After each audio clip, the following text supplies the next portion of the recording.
What is up, YouTubians and Twitchians alike? My name is Whale Podcast, and this is Path of Exile. Alright. This is my main character, kind of. Sort of. I have lots of main characters, but this is currently my main character. Quick rundown of the build real quick. If you want to check out this, what my skill tree is, this is my passive tree. It's kind of my own version. It isn't the greatest build. It's just something I threw together a while ago, and it seems to work pretty well. I use Herald of Ash and Herald of Ice. I also use the Summon Flame Golem, and of course with the microtransaction, it makes it so much stronger. And I use Arctic Armor. Altogether, microtransaction to hell. Oh yes, it looks sexy. All right, and this is our main skill here, Frostblade, and we also have Shield Charge here as our movement. And as our items, I'm going to go run down them real quick. This is a pretty nice axe. You don't need something like this. This is a pretty high DPS. I think it's like 10 Exalt. I don't know. It could be more. Whatever it is. It's expensive, I think. An Abyssus is really nice if you've got a physical protection. My recommendation is definitely Abyssus. I like to use the Brass Dome. It gives me such a physical defense. The Abyssus damage doesn't really come in anything. It doesn't give a shit. Another nice item for this build is the Pandemius Jade Amulet. You don't need the +1 Frenzy Charge. That makes it extremely expensive, but it is nice. Although you can get away with just a regular one. It's still expensive. I don't remember what it is exactly. Let me type that in real quick and double check.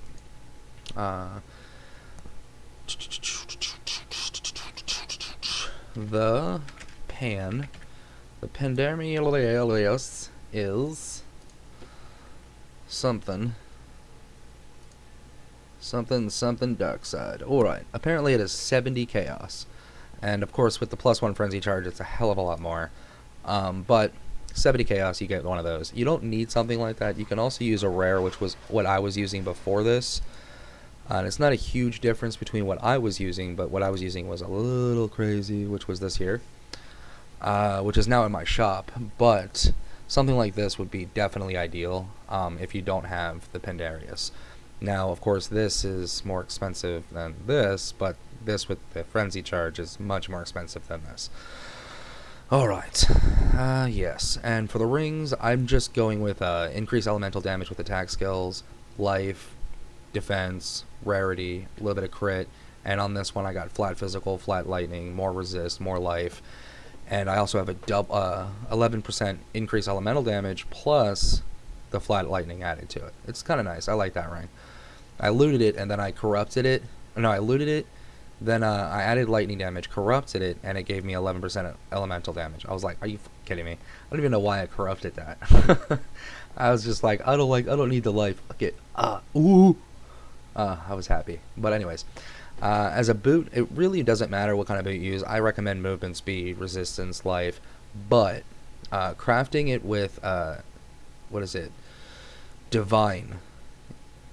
With the self-craft, gets you the elemental damage with attack skills. It took me a bunch of rolls to get 11%. I wasn't about to do it 10 more times to get 12%. But I also enchanted it with 60% increased critical chance if you haven't crit recently. So basically my first attack is just immediate crits. It is a really nice boot. You don't need something like this, but it's kind of sexy. Two extreme recommendations is the Tome Fist and anything with a Abyss Socket for a belt, like a decent belt with an Abyss Socket. This is something pretty easy to search for. Elemental damage with weapons, life, a high life roll, couple resistance, and armor. Pretty easy. But with the Abyss Socket, the reason why I use Abyss Sockets is because, of course, now I get to add that to it. So now my belt adds 5 to 9 physical, 14 to 29 fire damage, 1 to 4 chaos damage, 16 to 26 cold damage, plus all the stats you see on the left. Same with these Tome Fist here. The Tome Fist, you want to put a Mysterious and a Searching Eye Joel into it. You also get 8% attack speed, 5% max life, which is really nice. And I enchanted it with Commandment of Winter. I don't really remember what it does, but it was just an enchant I threw into it. I might change it eventually. And I actually have these two attached to it. 1 to 4 physical, 1 to 50 lightning, 69 physical with X, and same with this one here, a little bit more. Now I do need to replace this one, but it does give me the 8% onslaught constantly. Basically, I'm always running around with onslaught. I'm also running around with a little bit more regen and more damage. Last but not least, the shield. No, that is not the Phoenix shield. This is actually using the Lycoslice, whatever, shield, and it's the reason why I use this one. Obviously, is your hits can't be evaded. Huge damage boost, kind of nice. It gives a little bit of life. Blah blah blah. A little bit of a reflect. It's not that big of a shield. It's not that good of a shield, except for the fact that it can't be evaded. I may eventually switch the shield out. It could be part of the reason why I die so easily. If I got like a beast shield, I could probably be living a little bit easier, but we'll figure that out later. Yeah, but alright. I am going to go into a couple maps here. Let's do a map. I got 2 little maps here, just level 5 ones. One thing I love to do with maps, and a big pro tip, at least my version of a pro tip, warbands and anarchy are really fun to throw onto maps, specifically warbands if your character can handle it. I recommend if you're trying to add warbands, do it on low level maps. High level warbands are bitches. Unless your build can handle it, like totem builds, things like that, or even just high defense. It's extremely high defense builds. You'll see what I mean.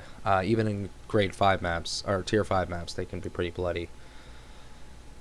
Because it's just a pack of unique mobs, and it's going to give you 3 packs of unique mobs, plus whatever unique mobs are already in the map currently.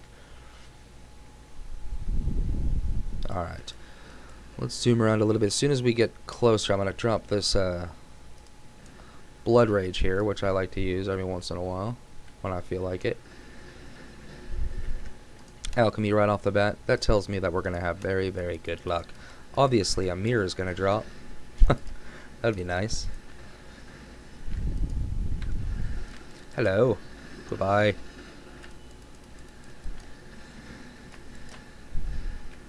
Sorcerer boots. That's why I bring these.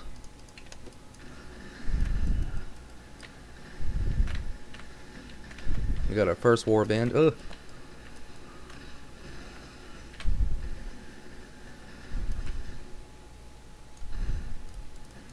As you can see why I like warbands. Tons of unique mobs. You get a whole bunch of items. Always worth fun. Always worth doing, because that technically you get 3 warbands for 3 chaos. That one warband cost me 1 chaos. So let's see if it was worth the chaos. I'm gonna take that too. Garbage. More garbage. Fire damage, lightning damage, crit strike, no, hell nah. Nope. Nope, and it seems we have a whole lot of nope there. Alright. But that doesn't mean that it's still not worth the 3 chaos to use warbands. Obviously, we will get a mirror here, you know that. We all know that. Come on, mirror, hurry up. Alright. Ah, shit, wrong way.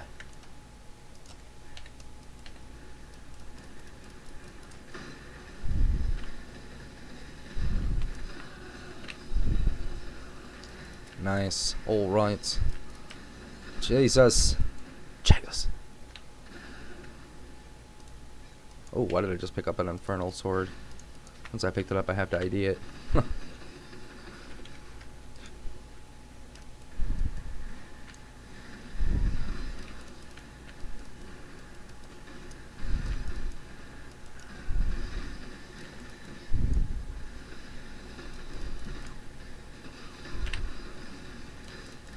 Oh crap, what was that?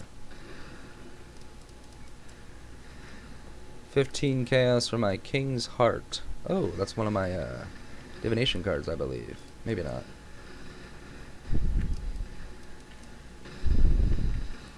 Oh shit. That was a warband. Sometimes they can get pretty bloody. Let's grab that out real quick. 15 chaos. What was he asking for? King's Heart. Right there. I knew it was the divination card.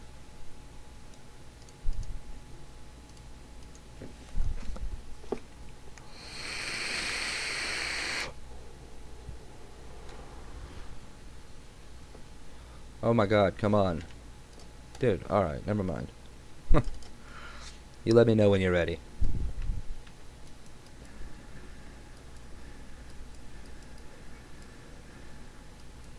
Oh shit, 45 chaos. Alright, now I have to go back. Alright. Don't forget to play Path of Exile on your free time, like, no!